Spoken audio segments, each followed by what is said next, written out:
Hello, what's up? This is Rain Manguera and this is the Ask Otman. So, sasagot na naman tayo ulit ng mga tanong na mga iniwan nyo sa comment sections at mga mentions nyo sa akin at mga hashtags. Okay? So, expect na medyo boring ito kasi explain ko na naman by technicality at saka, alam mo na, hindi naman tayo nag-joke dito. So, boring to. But anyway, if interesado kayo, ito po yung mga questions. Kayo na mag-decide kung gusto nyo magstay o hindi. Okay?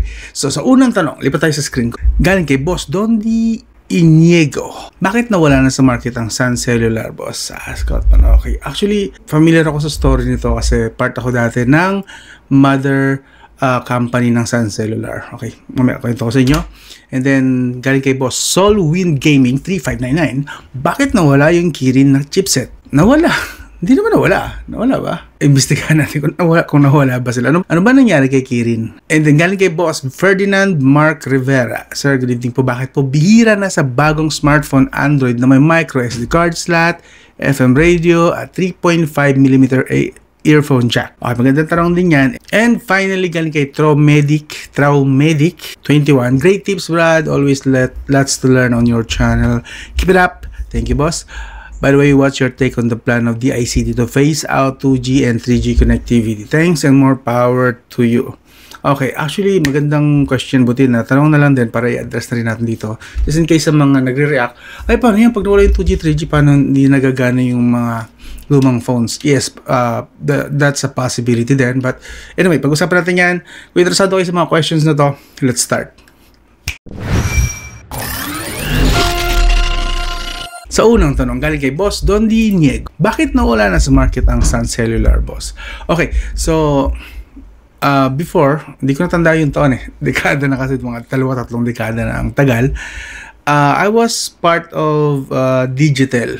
Okay, Digitel po ang may-ari ng Sun Cellular. Nagkakabit kami dati ng mga telephone lines. Kausuhan pa lang noon ng DSL. Okay, nasa edge na siya ng totally phase out na ang mga dial-up. Mga kay Darang ko dyan, alam niyo yan kung gaano kabagal ang dial-up at the time. So DSL was one of the main focus of Digitel, and at the time na nandun pa ako, paalis na rin ako noon technically, mga ilang buwan na lang after, na-introduce ang Sun Cellular. Feel ko nag-exist na siya before, wala lang yata akong pakip. Kasi nasa landline department kasi ako. Yun lang, konting trivia lang. And then, ano nangyari kay Sun Cellular? Siyempre, nagkaroon ng pangalan si Sun Cellular. Parang si Sun Cellular kasi medyo nagbit-bit ng konti kay Digitel para bumalik ng konti sa market kasi talagang hindi ganun kasikat si Digitel. Ang kalaban ba naman si PLDT, di ba? Parang namomonopolize pa dati ni PLDT halos ang majority ng mga landlines noon. And ang hirap din mag-alok ng linya ng telepono noong time na yun. So, one of the main focus dati ng Digitel was DSL, and then Sun Cellular came out, tapos propose sila ng magagandang mga postpaid plans and so on and so forth. And then, nung medyo nag-click, nagkaroon ng traction si Sun Cellular, syempre, magiging threat yan kay Globe and kay Smart. Alam niyo na ang kasunod na mangyayari. Anong kasunod na mangyayari? Ang kasunod na nangyari, binili po ni PLDT since hindi enough yung nagawa ni Sun Cellular para iangat si Digitel. Binili po or na-acquire, more on acquisition ang nangyayari yata. More on acquisition yung nangyari.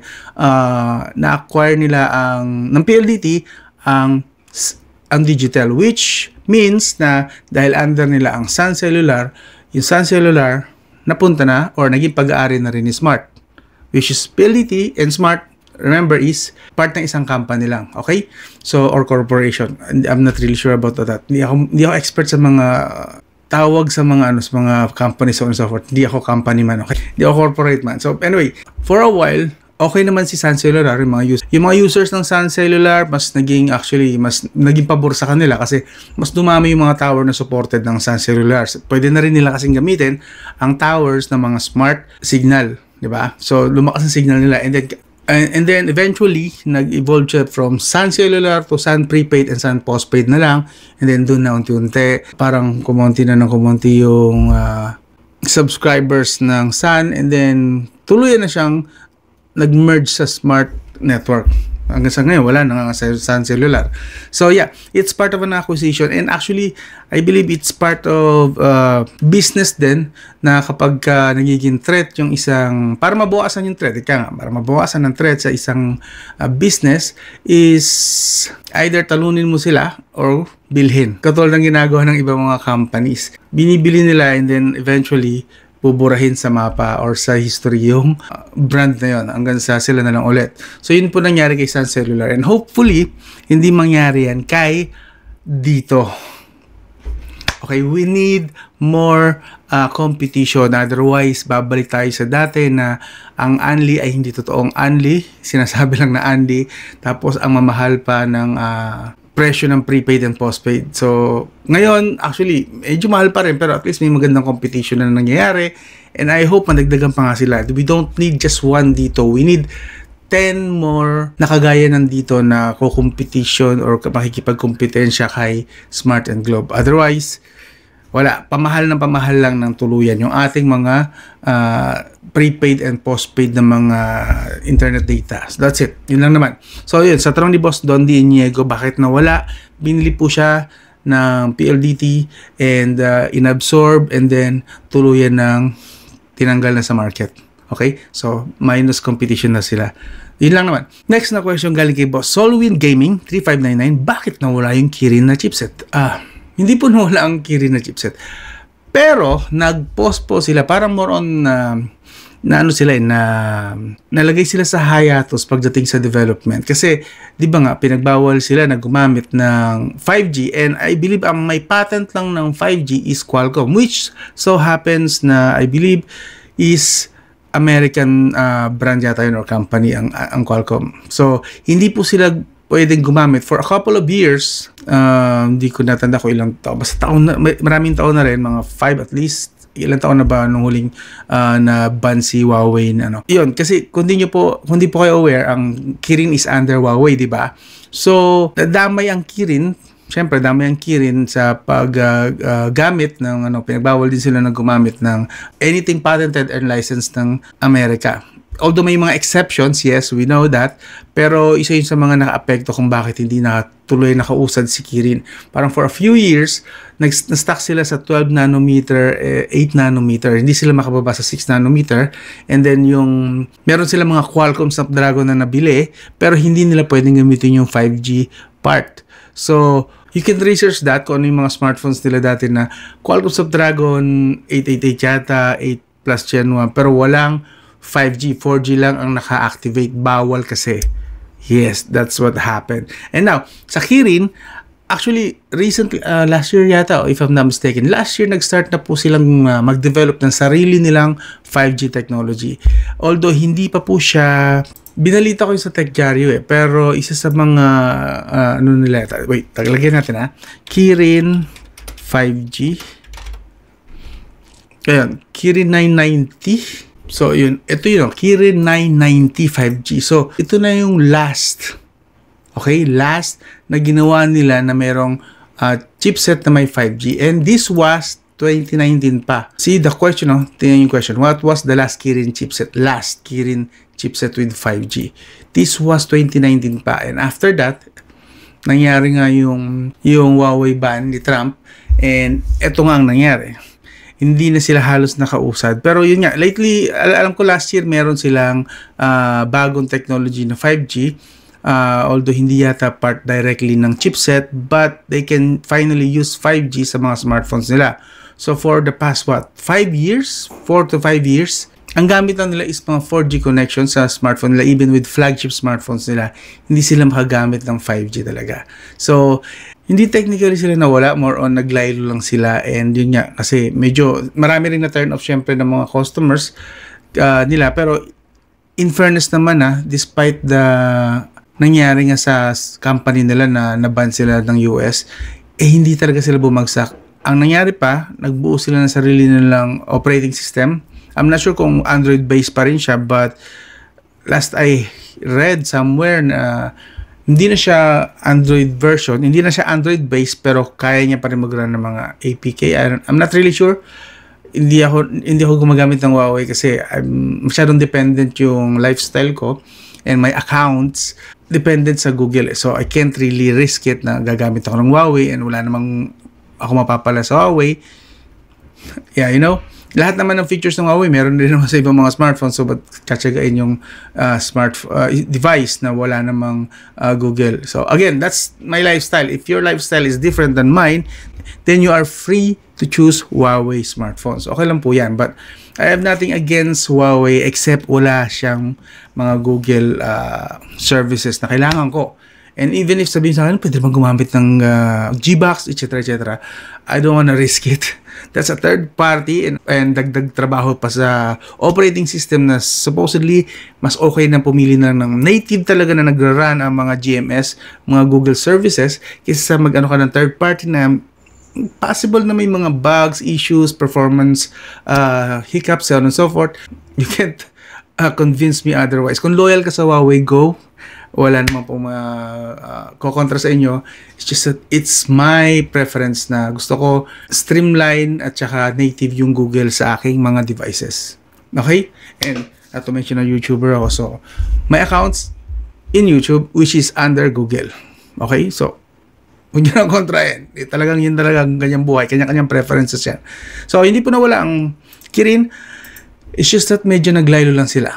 Okay? Hindi po sila nawala. And, ba't kasi hindi lumalabas dito yun? Latest na lang. Latest Huawei flagship.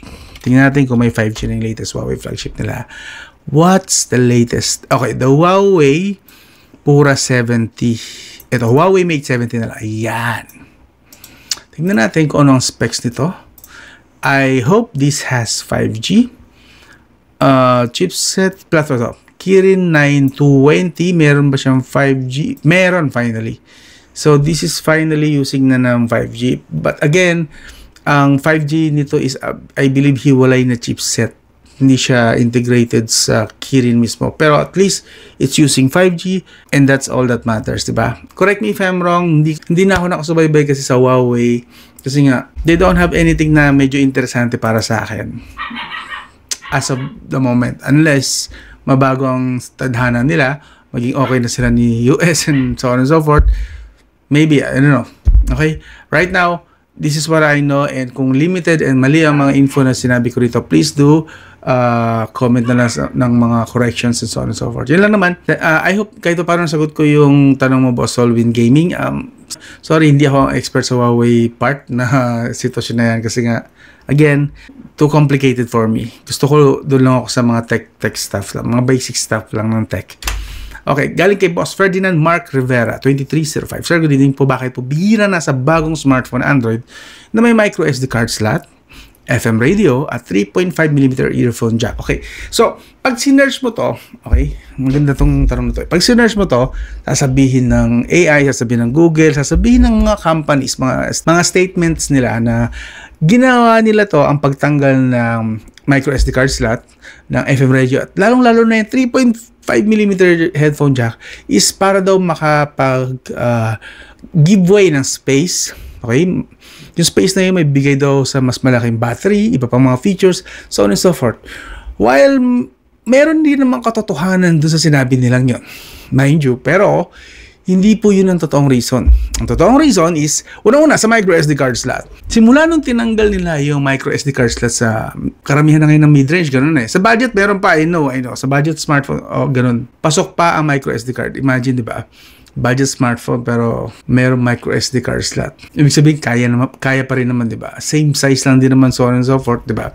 But anyway, so, mid-range smartphone to flagship. Nung ginawa kasi nila ito, mas tumaas yata yung benta nila kasi mas nabibenta nila ngayon, mas mapipilitan yung tao na bumili ng higher storage. Okay? Higher storage na variant ng smartphone. Like, kunwari, Samsung S25 Ultra, 256GB. Magkano ng 256GB? Sabihin natin, hindi ko tanda exact, pero kunwari lang to, hypothetical. Kunwari, nasa 70K. Kung bibili ka ng 512GB, magdagdag ka na lang ng 10 to 15K, maybe 85K na siya ngayon, may 512GB ka na. Kung 1TB, akit ka ng 100,000 pesos. Imagine. Ngayon, kung ilalagay nila yung micro SD card slot, bibili ka ba ng 512GB? kung makakabili ka pala ng worth 70k lang na 256GB, bili ka na lang ng 1TB na micro SD card. Magkano lang 1TB na micro SD card? Nasa 1.5? Mga naglalaro doon, umiikot, sabihin natin 2,000. So, 2,000 lang idadagdag mo compare sa magdadagdag ka ng another 15,000 para sa 512GB. Saan sila mas kikita, di ba? Sa walang micro SD card slot. Okay? Ngayon, sa FM radio, I don't think masyadong malaking conspiracy yan sa FM radio. Kasi as far as statistic goes yata, hindi na ganun karami ang gumagamit ng FM radio sa mga smartphones. May gumagamit, I know, pero hindi na po ganun karami. And even kahit na may FM radio, iba mga Infinix ko, parang once or twice ko lang sila naalala na gamitin. Kasi meron namang YouTube Music, meron ng Spotify.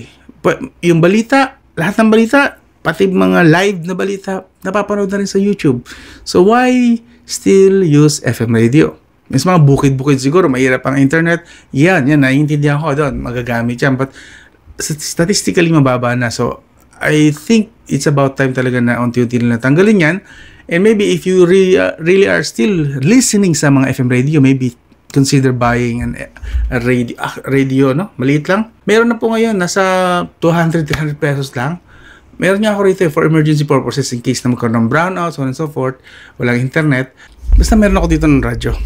And sa 3.5mm jack naman, eto medyo accepted ko yung reasoning nila dito kapag sinerge mo siya at ilalabas ng mga statement na sinabi naman nila.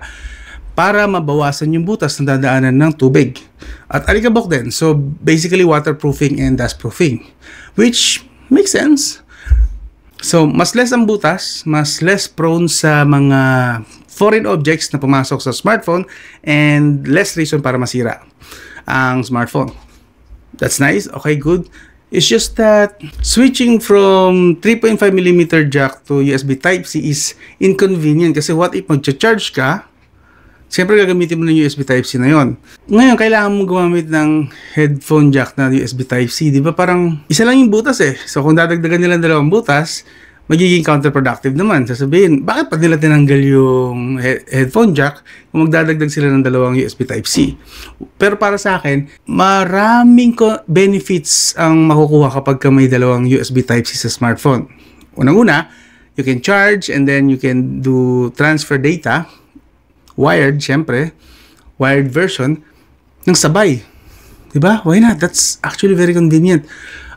What else? Pwede kang gumamit pwede kang mag-charge sa isang USB Type-C and then pwede kang gumamit ng phone cooler naman sa kabilang USB Type-C. Why not? Medyo malakas na sa battery yun, pero that's a possibility. Pero yun yung mga nakikita ko lang. And also, alam ko mas pinupush kasi nila. Kaya tinanggal yung 3.5mm earphone jack na yan. Mas pinupush nila yung pagbebenta ng accessories like Bluetooth earbuds, Bluetooth headphones, so on and so forth. Kasi may business pa rin naman doon. Magkano lang kasi ngayon ng mga 3.5mm earphone jack, eh hindi pa ganun ka daming features yata ang pwede nilang ilagay kapag 3.5mm lang. Whereas, going Bluetooth, since ang Bluetooth ngayon is pahitik ng pahitik, this has Bluetooth 6.0 if I'm not mistaken. Bluetooth 6.0, ang layo na from Bluetooth 2, 4, 5, parang a few years ago, stuck tayo sa Bluetooth 5, 5.1, 5.2, 5.3, and then suddenly, Bluetooth 6, laki ng jump. So, yeah. Mas pinupush nila ngayon yung mga Bluetooth devices kasi nga mas high-tech naman na ngayon ang Bluetooth connection and mas marami nang pwedeng gawin. Plus, syempre, mas marami silang accessories na mabebenta na using pagka tinanggal na yung 3.5mm. Pag pinush nila yung ganyan, yung wireless connectivity na nga sa mga accessories, lahat wireless na. So, yun po yung reason. Pero yung pinaka yung mabigat na part dyan, yung sa micro SD card slot. Kasi talagang alam ko, pure marketing lang talaga. Para lang talaga bumili tayo ng mas mataas na variant ng storage nila and mas malaki kasi ang kikitain nila doon. Okay? Pero again, pag sinearch natin, mapapakita ko sa inyo, research natin ng konti yan. Why smartphones remove micro SD? See? Smartphones often remove micro SD card slots to achieve thinner designs. Isa pa to isa sa kinaiinisan ko rin na trend lately. Bakit ba pinipilit nila yung thinner designs? Hindi naman hinihingi ng tao ang manipis na design. Ang hinihingi ng tao, mas mataas na battery. Sabihin nyo, hindi kayo nag-agree sa akin. Mas mataas na battery, di ba? Mas matagal, mas makunat na battery, at mas malaking battery. Lahat battery. Pero pinipilit ng mga ibang brand dyan, mas manipis na smartphone.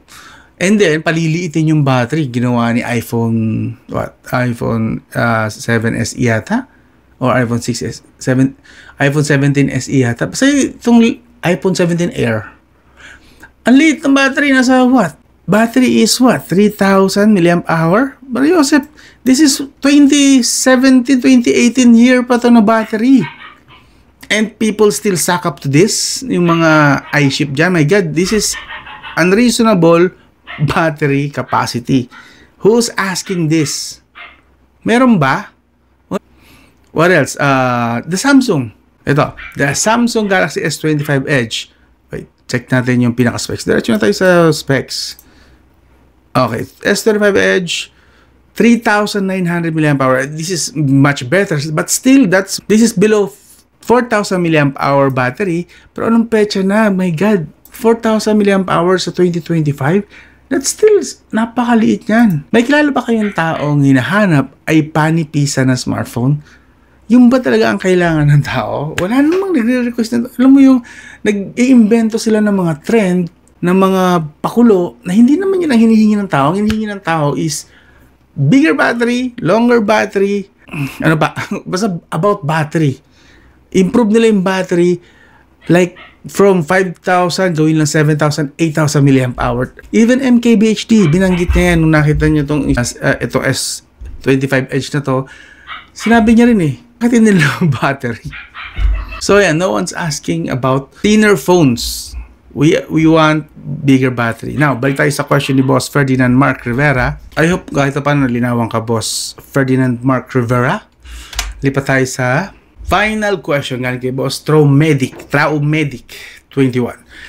Great news, bro. Always lots to learn in your channel. Keep it up. Thank you, boss. By the way, what's your take on the plan of the ICT to phase out 2G and 3G connectivity? For me,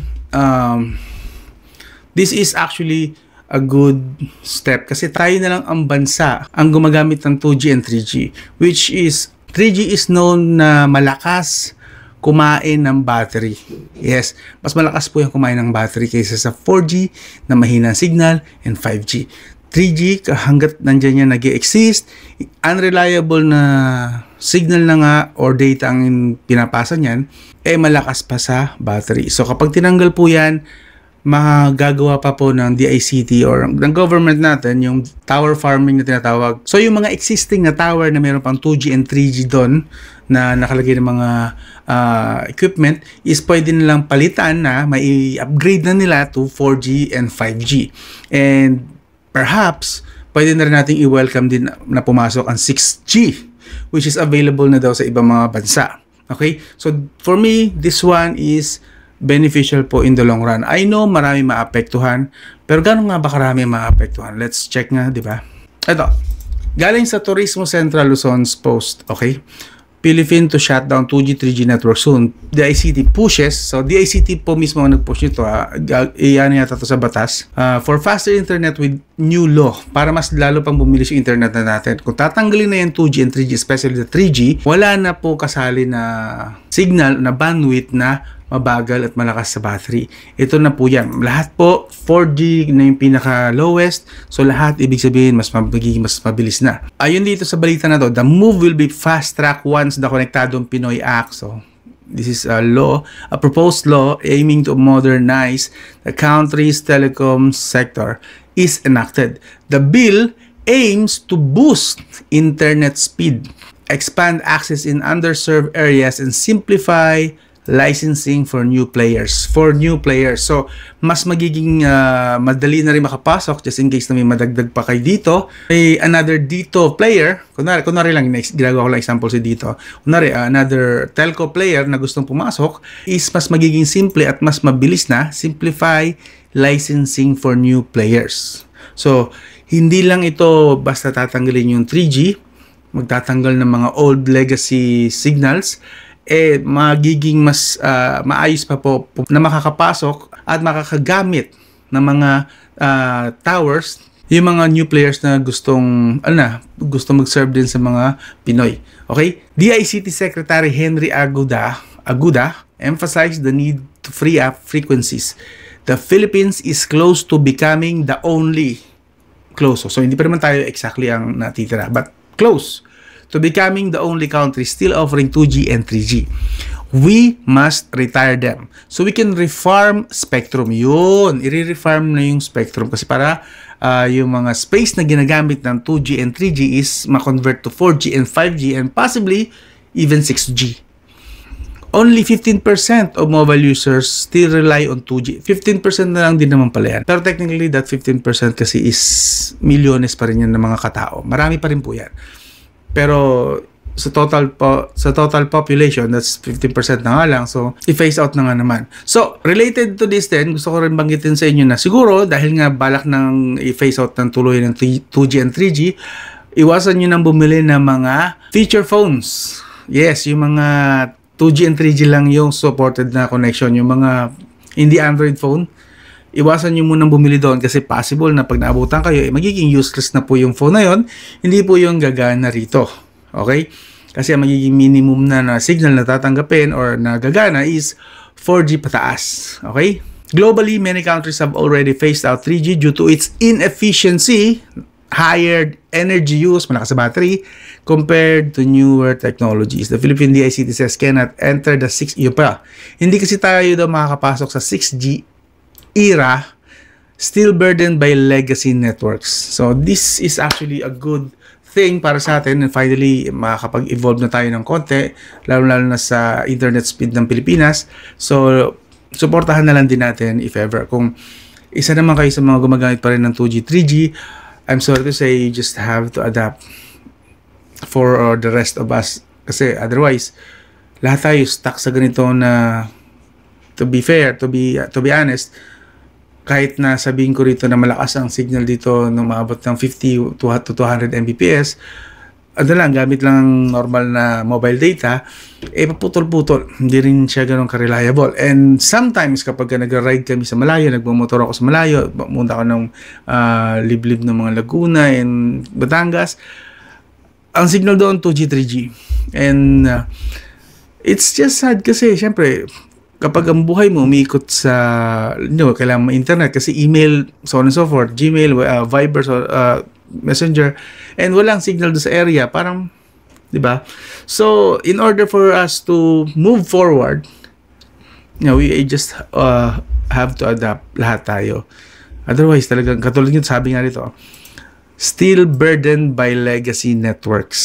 So, isa sa mga nagpapabagal at isa sa mga kung bakit siguro hindi pa rin ganun kunwari may malapit na tower sa area natin, hindi 100% na malakas yung signal or malakas ang baton ng mga internet kasi may nakahalo doon ng mga 2G, 3G spectrum. Yun lang naman. Kung interesado kayo, iwan ko yung link sa video description ng mga sasabi ko rito and yun lang. Kung mayroon pa kayong mga questions na sa tingin nyo hindi ko pa nasasagot, kung sure kayo hindi ko pa nasasagot, please iwan nyo lang sa comment section and pag-usapan natin yung sa susunod na Ask Hotman topic. Okay? Again, this is Ray Manguera and I hope naging informative ito kahit katiting lang. Usap lang tayo rito. Alam nyo naman, maayos lang iniiwan yung tanong, maayos ko rin sasagutin. So, hanggang doon lang. I'll talk to you again soon.